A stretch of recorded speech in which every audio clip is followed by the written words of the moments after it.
तो फ्रेंड्स, जब जब भी स्टॉक मार्केट में या फिर ऑनलाइन ट्रेडिंग में 100% एक्यूरेसी की बात की जाती है, तब तब यही माना जाता है कि भाई ऐसा तो संभव ही नहीं है।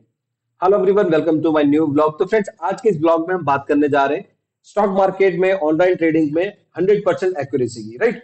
तो देखिए, 100% एक्यूरेसी अचीव करना लगभग लगभग नेक्स्ट टू इम्पॉसिबल है। लेकिन आप खुद सोचिए, क्या हम 100% एक्यूरेसी के आसपास भी नहीं पहुंच सकते हैं? पहुंचा जा सकता है ना। देखिए, स्टॉक मार्केट एक ऐसी चीज है जो बहुत सारे जो फैक्टर्स हैं जिससे वो मार्केट इन्फ्लुएंस होता है ना। इसमें देखिए, ग्लोबल मार्केट है, और इसमें इंस्टीट्यूशनल जो मतलब प्लानिंग है वो आती है। प्लस इसमें टेक्निकल एनालिसिस है, फंडामेंटल एनालिसिस है, और सबसे बड़ा एक फैक्टर है जो है दैट इज साइकोलॉजिकल एनालिसिस। तो और भी बहुत सारे फैक्टर्स हैं, शायद मैंने सारे फैक्टर्स कवर नहीं किए होंगे। बट देखिए, स्टॉक मार्केट एक ऐसी चीज नहीं है जिसको सिर्फ एक ही फैक्टर जो है वो ड्राइव कर रहा है। जितने भी मैंने जितने भी मैंने अभी नाम लिए हैं कि भाई ये तमाम फैक्टर्स हैं जो मार्केट को इन्फ्लुएंस कर रहे हैं, बिल्कुल इन्फ्लुएंस कर रहे हैं। अब बात ये आती है कि क्या 100% एक्यूरेसी हम अचीव नहीं कर सकते हैं? 100% एक्यूरेसी अगर कोई बोल रहा है कि भाई मैं 100% एक्यूरेसी की बात करता हूं, तो उसको यही माना जाता है कि नहीं, ये गलत बोल रहा है। हाँ ठीक है, एक बार के लिए मान लेते हैं कि भाई 100% एक्यूरेसी संभव ही नहीं है स्टॉक मार्केट में। अगर स्टॉक मार्केट में 100% एक्यूरेसी अगर पॉसिबल हो, तो आप समझ सकते हैं कि मतलब पूरी दुनिया के पैरामीटर चेंज हो जाएंगे। पूरी दुनिया एक तरीके से फाइनेंशियल हाईजैक हो जाएगी। आप समझ पा रहे हैं? फाइनेंशियली हाईजैक हो जाएगी पूरी दुनिया, जो हमारा जो ग्लोब है, द प्लैनेट अर्थ, ये फाइनेंशियली हाईजैक हो जाएगा अगर 100% एक्यूरेसी अगर निकल के आ गई तो। लेकिन 100% एक्यूरेसी तक तो नहीं पहुंच सकते, बट 100% एक्यूरेसी के आसपास तो पहुंचा जा सकता है। आप समझ रहे हैं मेरी बात को? देखिए, मार्केट में आपको कुछ चीजें हैं जिनका अगर आप ध्यान रखेंगे तो आपकी जो एक्यूरेसी वो बढ़ सकती है। आपको देखिए, रिस्क रिवॉर्ड पे ध्यान रखना है, आपके जो फंड मैनेजमेंट पे ध्यान रखना है, आपको ट्रेडिंग डिसिप्लिन पे ध्यान रखना है ना। अच्छा, आप एक चीज खुद सोचिए, आप अगर एक ट्रेडर हैं, आपने भी ट्रेड किए होंगे, और मैं भी एक ट्रेडर ही हूं। तो आपने खुद महसूस किया कि कभी भी कि भाई आप अक्सर जो ट्रेड लेते हैं उनका जो डायरेक्शन होता है वो करेक्ट होता है। जो भी आप ट्रेड ले रहे हैं, आपने कई बार ट्रेड लिए होंगे, आपको हमेशा ऐसा लगा होगा कि हाँ, मेरा ट्रेड का डायरेक्शन तो करेक्ट था। भाई हाँ, मैंने ऑप्शन ट्रेड किया था तो मूव नहीं आया, वो अलग बात थी, लेकिन डायरेक्शन आपने सही पकड़ा था। तो इस तरीके की अगर आप एनालिसिस करते हैं और मार्केट के मूव को आप प्रेडिक्ट कर सकते हैं, तो आप समझ जाइए कि आपने काफी हद तक कैप्चर कर लिया। अब बात यही आती है कि 100% बोलना मतलब एक बहुत बड़ा स्टेटमेंट हो जाएगा, एक बहुत बड़ा रिमार्क्स हो जाएगा। जो हम अगर अगर कोई भी इंडिविजुअल बोलता है कि नहीं भाई, 100% में मार्केट को कैप्चर कर सकता हूँ या फिर एक्यूरेसी है, तो वो थोड़ा सा मतलब डाइजेस्ट होने वाली बात नहीं लगेगी, है ना। लेकिन यकीन मानिए, अगर आप ऐसा सोच लें कि भाई मैं कोई भी ट्रेड ले रहा हूं वो 100% एक्यूरेसी की तरफ जाना चाहिए, या मैं उसको लेके जाऊंगा, या मेरा एनालिसिस जो है वो स्ट्रांग है, तो हम उसके आसपास जरूर पहुंचते हैं।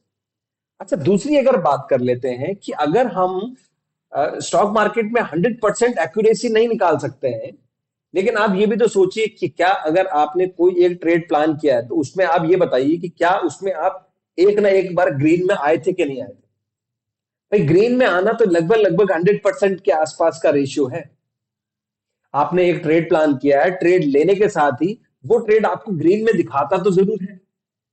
अगर मैं अपनी बात कर रहा हूं, मैं बाकी लोगों की बात नहीं कर रहा हूं, मैं खुद से अगर सवाल करता हूं कि मैंने एक ट्रेड प्लान किया है और मैंने उसको एग्जीक्यूट कर दिया है, तो उसने मुझे ग्रीन में जरूर दिखाया है।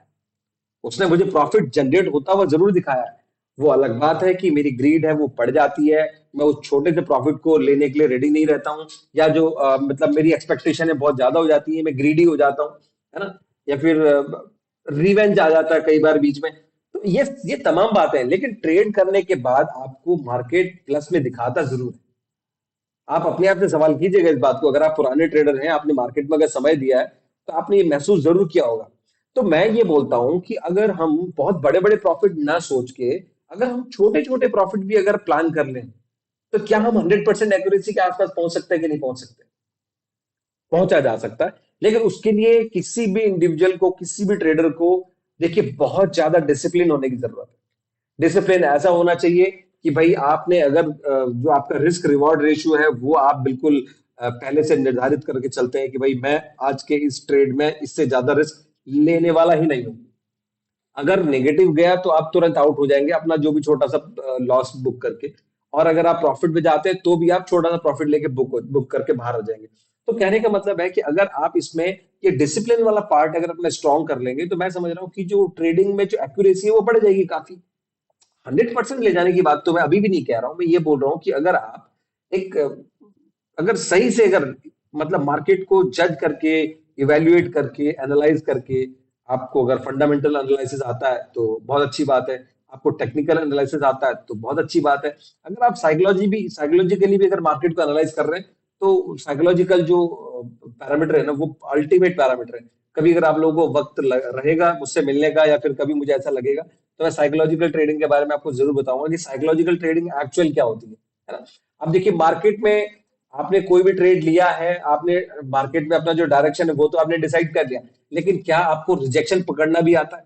अगर आपने रिजेक्शन पकड़ना सीख लिया तो आप समझ जाएंगे कि भैया जब जब भी मार्केट में रिजेक्शन आने वाला है उससे पहले आप एग्जिट हो जाएंगे प्रॉफिट बुक करके। तो ये जो छोटे छोटे जो टूल्स आपको लग रहे हैं ना कि बहुत आराम से बहुत कैजुअली मैं बात कर रहा हूँ कि डायरेक्शन पकड़ लेंगे और जो ट्रेंड रिवर्सल अगर आपको पता चल जाएगा तो वहां से आप एग्जिट कर लेंगे वगैरह वगैरह, ये सब प्रैक्टिस से आता है। आप सोचे हैं कि भाई हम 2 दिन सिस्टम के सामने बैठ जाएंगे, 4 दिन हम बातें कर लेंगे, है ना, हमें सिस्टम पे देखने को मिलेगा, हमें ट्रेंड लाइन ड्रॉ करनी आ जाएंगी वगैरह वगैरह। मैंने बोला ना एक पार्ट साइकोलॉजिकल जो एनालिसिस है ना वो अल्टीमेट है, मतलब सबसे ऊपर आता है साइकोलॉजिकल एनालिसिस। समझ पा रहे हैं? तो साइकोलॉजिकल एनालिसिस एक ऐसा टूल है जो आपको भले ही आप मार्केट में मतलब ट्रेंड के अगेंस्ट में ट्रेड करेंगे ना तो भी आप प्रॉफिट बना लेंगे अगर आप साइकोलॉजिकल एनालिसिस करना जानते हैं तो। खैर कोई बात नहीं, उसके बारे में जब भी मेरे को समय मिलेगा मैं आप कभी ना कभी आपको समझाने की कोशिश करूंगा, है ना। तो फिलहाल मैं जो ये कन्वे करना चाह रहा था आपको कि भैया अगर एक्यूरेसी पे अगर हम काम करेंगे ना अगर, तो ठीक है, हम सभी की बात है उसको ऊपर रखते हुए बोलते हैं कि भाई 100% संभव नहीं, लेकिन क्या हम 100% के पास भी नहीं पहुंच सकते? पहुंचा जा सकता है। अच्छा देखिए आज की तारीख में एनालिसिस करने के लिए आप जितने भी ट्रेडर हैं, जितने भी मतलब स्टॉक मार्केट में ट्रेड करते हैं, आप सभी लोगों के पास कोई ना कोई प्लेटफॉर्म जरूर होगा, आपके ब्रोकर ने आपको प्लेटफॉर्म प्रोवाइड किया होगा ना। ट्रेडिंग का जो टर्मिनल है और वेब पेज है जो भी है सॉफ्टवेयर वॉटेवर, मोबाइल पे है जो भी है, तो आपके पास जितने भी मतलब एप्लीकेशन है या फिर जो भी आपके पास जो प्लेटफॉर्म है जिसके ऊपर आप ट्रेड करते हैं, तो अगर वहां पर एनालिसिस करने के लिए आपको बहुत सारी चीजें हैं। अच्छा एक तो देखो आजकल बहुत सारे जो है इंडिकेटर्स अवेलेबल हैं। देखिए मैं इंडिकेटर्स के खिलाफ नहीं, मैं कभी भी इंडिकेटर्स के खिलाफ नहीं हूं, लेकिन मैं ये जरूर बोलता हूं कि अगर आप सिर्फ और सिर्फ इंडिकेटर्स लगाना अगर सीख जाते हैं, आप सिर्फ इंडिकेटर्स के बेसिस पे ही अगर आप ट्रेड करना शुरू कर देते हैं, तो क्या आप अपने आप से सवाल कीजिए क्या आपको रियली एनालिसिस आया क्या? आपने तो इंडिकेटर की लाइनों के आधार पर आपने बोल दिया कि भाई अब ऊपर जाने की आशंका है, नीचे जाने की संभावना है, ऊपर जाने की संभावना है, साइडवेज जा सकता है वगैरह वगैरह।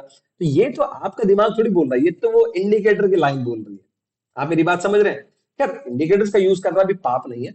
अगर देखिए आपको अपने ट्रेड करने के लिए अगर आपको इंडिकेटर से हेल्प मिल रही है तो लीजिए, बहुत अच्छा है। आपको अगर किसी भी ट्रेड को एनालाइज करने में अगर आपको कोई इंडिकेटर मदद कर रहा है तो लीजिए उस इंडिकेटर की मदद, कुछ गलत नहीं उसमें। किसी के सामने शेखी मारने की जरूरत नहीं है कि भाई मैं बगैर इंडिकेटर की करता हूं। अरे तो क्या हो गया, आप इंडिकेटर के साथ भी कर रहे हो तो क्या प्रॉब्लम है? Nothing wrong in that. आप समझ पा रहे हैं? अच्छा देखिए इंडिकेटर्स में भी कुछ चुनिंदा इंडिकेटर्स हैं, मैंने उनके ऊपर भी थोड़ा सा वर्कआउट किया है कि कुछ ऐसे इंडिकेटर्स हैं जिनकी हेल्प से हम अपने जो ट्रेडिंग की एक्यूरेसी को थोड़ा सा बढ़ा सकते हैं। अच्छा अगर मैं इसको दूसरे शब्दों में बोलूं कि ट्रेडिंग की एक्यूरेसी को बढ़ाना, तो एक बार के लिए लोगों को लगेगा कि ये क्या बोल रहा है। चलो मैं इसको दूसरे शब्दों में बोलता हूँ कि किसी भी ट्रेड के लॉस में जाने के चांसेस को कम करने के लिए आप इंडिकेटर्स का भी यूज कर सकते हैं। मैं एक एपिसोड एक और बनाने वाला हूं जिसमें मैं आपको इंडिकेटर्स यूज करने की मतलब थोड़ा सा मैं आपको टेक्निक बताऊंगा कि इंडिकेटर्स कैसे यूज करते हैं and what are the best indicators for online trading, है ना। देखो इंडिकेटर्स तमाम पड़े हुए हैं, हर आदमी अपने चार्ट के ऊपर कुछ ना कुछ इंडिकेटर प्लॉट करके बैठा होता है, लेकिन क्या उस इंडिकेटर को सही से इस्तेमाल करना आपको आता है? भाई आपके पास तलवार भी है और आप लड़ाई में भी पहुंच गए हैं, लेकिन आपको क्या तलवार चलानी आती है? नहीं। अब आप वहां तलवार ले जाके फिर आप उसको चाकू की तरह ऐसे ऐसे काट रहे हैं तो क्या तलवार अपना काम करेगी? नहीं करेगी। तो इसलिए स्टॉक मार्केट में ट्रेड करने में एनालिसिस पार्ट के लिए अगर जो भी इंडिकेटर आप यूज करते हैं तो आप उसको पहले थॉरोली समझिए, ये इंडिकेटर है क्या, ये क्यों बना है, ये क्यों बनाया गया है भाई, अरे इसका काम क्या है, ये मुझे क्या रिफ्लेक्ट करेगा चार्ट के ऊपर। तो इन सब चीजों को पढ़ने की जरूरत है। अच्छा देखो, अगर आप मुझसे पूछते हैं ना ऑनेस्टली कि भाई स्टॉक मार्केट में, चलो जो मेरी पूरी बातें थी इनको एक बार के लिए एक साइड रख दीजिए। अगर आप मुझसे पूछते हैं कि भाई स्टॉक मार्केट में अपनी एक्यूरेसी को मजबूत करने के लिए या फिर अपने ट्रेड को most of the times profitable बनाने के लिए हमें किस डायरेक्शन में सोचने की जरूरत है, तो मैं तो यही बोलूंगा। देखो, पहली बात तो आपके पास जो आपका स्टॉक सिलेक्शन है या फिर स्क्रिप्ट सिलेक्शन है वो आपका अच्छा होना चाहिए। आप सही स्क्रिप्ट पे हाथ डालेंगे।